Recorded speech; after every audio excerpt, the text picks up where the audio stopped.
I haven't had the easiest ride when it comes to learning how to save and invest money. In fact, I've been very bad at it for most of my life, and it's only recently that I've kind of figured things out and seen things start to click. As someone who got a really late start on retirement, that is, didn't save a single penny for retirement until my 30s, I wanted to reflect on some of the money mistakes that I've made along the way so that you don't have to. Or if you find yourself in a similar situation to me, namely behind on retirement in your 30s, then today's video is going to be really helpful to see what you might change in your life and what you can start doing differently right now in order to set yourself up for more success later, or, just to feel a little bit more financially secure, because I can tell you from experience that definitely helps you to sleep better at night. Welcome or welcome back. I'm Christina Scalera, and on this channel, I'm talking to you about all things growing your wealth and passive income. I did that through my 7-figure e-commerce store that I sold last year, and now I am doing that through this business right here where I get to bring you free content right here on YouTube twice a week, but only if you guys continue to like, share, subscribe. If you didn't smash that like button and share this with at least one person, then I don't like you. How about that?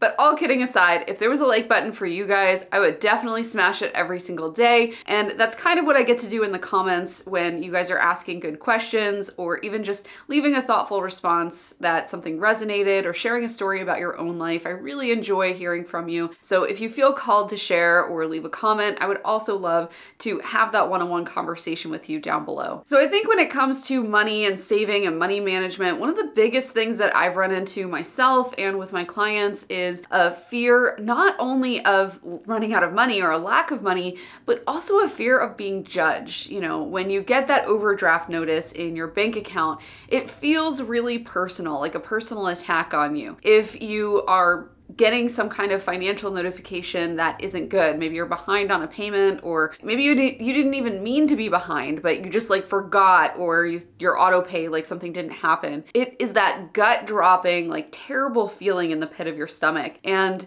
we all experience it. I don't know anyone who hasn't experienced this. Even really, really wealthy people sometimes forget they have an account, or they change banks and the auto draft doesn't happen exactly as it should. So this is not a judgment thing. This actually happens to everyone, whether they're willing to admit it or not. Even for someone who is OCD, and I'm not using that colloquially, I actually have it, that causes me to double check, triple check everything that I do and to follow all the rules. Even I will still run into issues like this, because if you are running a business, if you are just living your life, there's a lot of moving parts and pieces, and it's honestly impossible to keep track of everything. But the good news is a lot of banks have a grace period built in, or if you do forget something and you get charged a fee, as long as it isn't a recurring occurrence, most banks are willing to work with you and to waive that fee or reimburse you for it, whatever the case may be. But we want to avoid all of that in the first place. And so in order to do that, let's look at some of the biggest mistakes that I encountered as I started to save and learn how to be a saver, because that was not my inherent natural nature. I wasn't someone who just held on to money because that felt good. I actually spent as much as I could because that felt better to me at the time. So if you want to change to be more of a saver versus a spender right now, let's dive into some of these mistakes and see if any of them are things that you're doing so that you can change and improve that for the future. One of the biggest mistakes that I made as I was going through my financial troubles is I tried to stick to a budget. And if anybody out there has tried different budgeting tools, you'll always have those die-hard converts who are like, no, you just have to try this. And once you try that, then your life is gonna change, right? So I did eventually find a system that was like that for me, but all of the apps and the trackers and the spreadsheets and the, Etsy templates and things like that, I tried everything and nothing really connected for me. And I couldn't understand why. And there was a lot of judgment there. I was very hard on myself, thinking this worked for so many other people. Why isn't it working for me? What's wrong with me that it doesn't work for me? Why is it working for other people so well?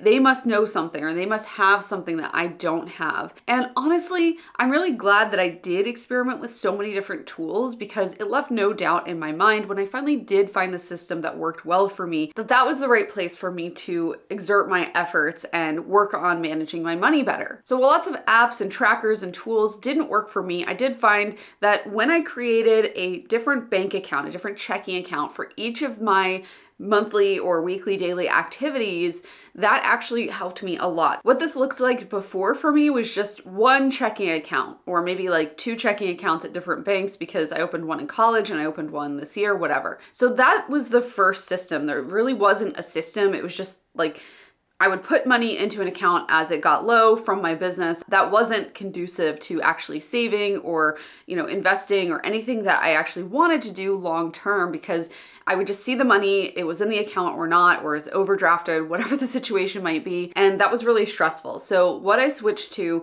was I created, I think, 5 different accounts instead of the one. So I have like the main fixed expenses account that now my mortgage gets paid out of, but then it was my rent, and I more or less knew what my utilities bills would be. So all of those things were from that account, and I knew that that account had to stay at a certain amount, or else it was like meow meow, red alert, like bad things are about to happen, because you wouldn't be able to pay rent then. So I made sure that I prioritized that account. And then from that account, I also had an account for food. So that was the money that I could spend on food. If there was $200 in there, that's all I could spend on food for that week, or that every other week, however often I was paying myself at the time. So when I saw the $200 come in, I was paying myself weekly. When I saw the $200 come in for food, like that was it. If I wanted to eat out with friends, if I wanted to do DoorDash, if I wanted to go to the grocery store, that was all I had for that. I was paying with the debit card attached to that account, and so it obviously only had that amount in it. I couldn't go over. I couldn't like go to the grocery store and buy a bunch of candles or flowers or whatever, because that would run the budget down. And also, if I was traveling a lot for work, because work would cover my work expenses like meals and things like that on trips, I did notice that sometimes that account was higher than usual, because while I'm traveling, I'm paying for things on my corporate credit card versus out of this debit account. So sometimes it would be a little bit higher, and I could enjoy little treats like meals out with friends, or, dates with my husband or whatever. That was something that worked really, really well for me, especially as someone who spent a lot of money on takeout and eating at restaurants and things like that. So if you're someone who tends to not cook at home and find excuses to go out all the time or order out, this is something that will be really, really helpful, even if you don't even set up the other accounts that I'm going to talk about. So the third account I set up was for subscriptions. And if you've watched my other videos, some of these were attached to credit cards in a special way. Basically, the subscriptions were the only things being charged to the credit cards, and then I shredded the cards afterwards, so I couldn't spend any money on them. But any other subscriptions, right? So anything else that I needed to live, or my dog's medicine, or anything like that that they needed, it would be pulling from this subscription account. So for example, I signed up for laser hair removal, and that gets pulled out. That's to this day, it still gets pulled out of that subscription account. They offered me 0% financing. I was like, great, fine, whatever. I don't even want to hear it in the comments. Like, I've tried so many things for laser hair removal, and I finally found something that worked, but it was hella expensive. So I'm really glad I made the investment, because, if you could see me up close, you would know that I'm a little hairy. I'm a hairy girl. All this big hair, it doesn't come from nowhere, right? Like, if you have big hair, it's in other places too.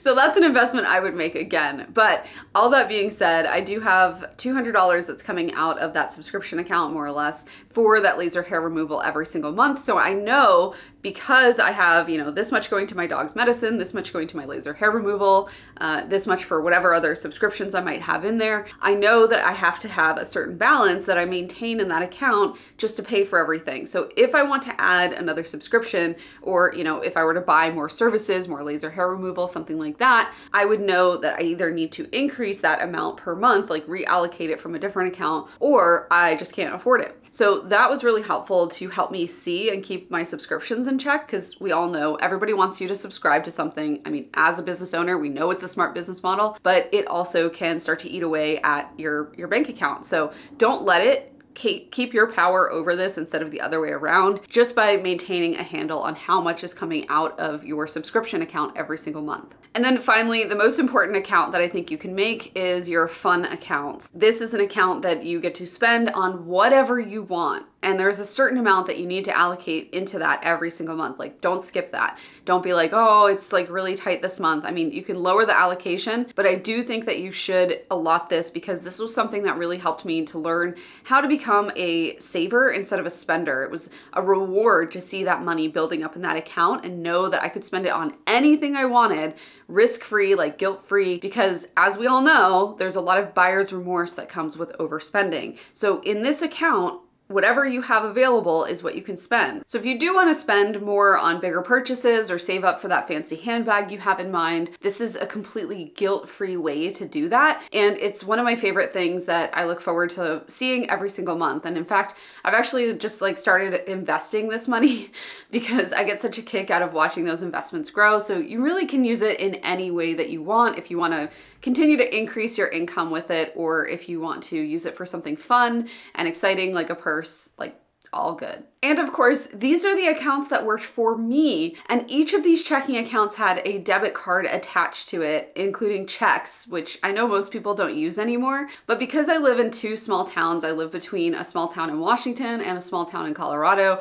they actually would prefer that at most of the small businesses that I visit. So I keep checks on hand and I try to use my debit card as much as possible. That being said, I do use a credit card for most of the purchases that I can where it's eligible, right? Like these non-small town purchases, like at gas stations and Costco and wherever else I am shopping. And I just pay what I was going to from the debit card onto the credit card. And the reason why I still use a credit card is, one, I used this system for a long time with just the debit cards, and that was great. And that was really helpful to teach me like how much money I could spend and where, and really get in the habit of better spending habits while I was saving. However, credit cards have a huge benefit in that not only do they protect your purchases, but they also offer, most of your card companies will offer warranties on the products that you purchase. So while it is not often that I need to use any of the extra benefits of the credit card, it has definitely come in handy because fraud is rampant. And if someone is using my debit card fraudulently, it's much harder to recover the funds than if they are using a credit card fraudulently. So that's why I just switched back to credit cards. But again, I make sure the money's in the account and then I go and pay the credit card off. That way I'm never overspending and I'm always staying within budget without actually having a budget. This is also really helpful because most of us, especially with ADHD or busy lives, we're just not going to fill out a financial tracker unless it's something like Every Day or Every Dollar. I can't remember what the app is called, where it actually like prompts you every single day to just go back through and review your purchases. Like, it reminded me a lot of when I tracked calories. It was kind of like that. That was helpful for a while, but I did find that it was really difficult to keep up with. Any kind of expense tracker like that can tend to get a little burdensome, and if you miss a day, you're like, screw it, and you fall off the wagon. So I do find that having a more sustainable system that is really like you-proof is a lot more helpful than to try to have a lot of different apps and trackers and things like that. Oh, I forgot about one of the other important accounts was for debt. So to give you an overall picture of what this all looked like, my company would pay me into a basic like operating checking account. And then immediately and every single week, that money would get split into the different accounts that I had. So if I knew that I needed, $2,000 in my fixed expenses for rent and whatever for that, as it would add up over the month, that would go there. For food, $200, for fun, whatever, $10, $100, $1,000, whatever you want to put in there that you can allocate. And all of these would be happening automatically. So as long as that auto transfer came over from my company, which at the time it was working really well because I was actually on payroll with my shop. It was an S corporation. That all ran smoothly. I'm back to a bit of a variable business right now because I'm not sure how much I'm going to be making. Some months I make $7,000. Some months I make $50,000 with my coaching and YouTube business here. So it's really variable, but as long as I can maintain a certain amount of business savings, that's actually what it's pulling from, then I know that I'm going to be okay as far as the allocation goes. So that would be my suggestion. If you do have a business and you are self-employed and you're not sure how much you're going to be making every single month, then just maintain a business savings account. And if you can, make sure that you have enough for the business and for you for the next foreseeable future, a couple weeks from now, a couple months from now, you'll start to build that cushion up, hopefully over time. And don't forget that these allocations can and should increase over time. So if you're starting out and you're like, I really cannot. Like, you don't understand. I can't pay myself. I can't pay myself even $1 in my business yet. I do understand. I was there. And when I started paying myself $1, like literally I think it was $5 was the first allocation that I started making on an automatic basis. That was when everything really changed for me. And I started to increase those allocations. So the cool thing is, when it was coming out of the savings account for my business, I didn't even like see that money, because it would come in, it would go out, and I would get paid, and it would get allocated to these other checking accounts that I have. And when it was automated like that, it was really me proof. Like it was Christina proof, in that I could not the only thing I could do to mess it up is like I could just not make enough money on the front end, but that would mess the whole system up, and that was really annoying. So it really drove me to make more and more money with my business, and to make sure that that savings account never fell below a certain number, so that I would always get paid. So I know this sounds a little complicated in theory, but I can promise you, if you would just set yourself up with a couple different personal checking accounts, and you would set yourself up with a business checking and savings account, you'd have all the tools that you need to start this as an automated process. And hopefully you have a good online banking system with your bank, so that this is easy and painless to set up. If you're not sure how much to allocate, then just start on the lower end. Just start with $1 or $5, whatever the minimum at your bank is, and practice, right? So if you have 5 accounts, then transfer $5 over from your savings account, $1 into each account. Just make sure everything is flowing and going, and then you can start to allocate more and more money and change up the percentages as the different checking accounts need more. So obviously your fixed expenses is probably going to be your highest one, and then everything else is going to be a little bit lower than that. Try it out. See if that works for you. See if this method would be something that you're interested in. And before you know it, you'll have extra accounts that are for investing,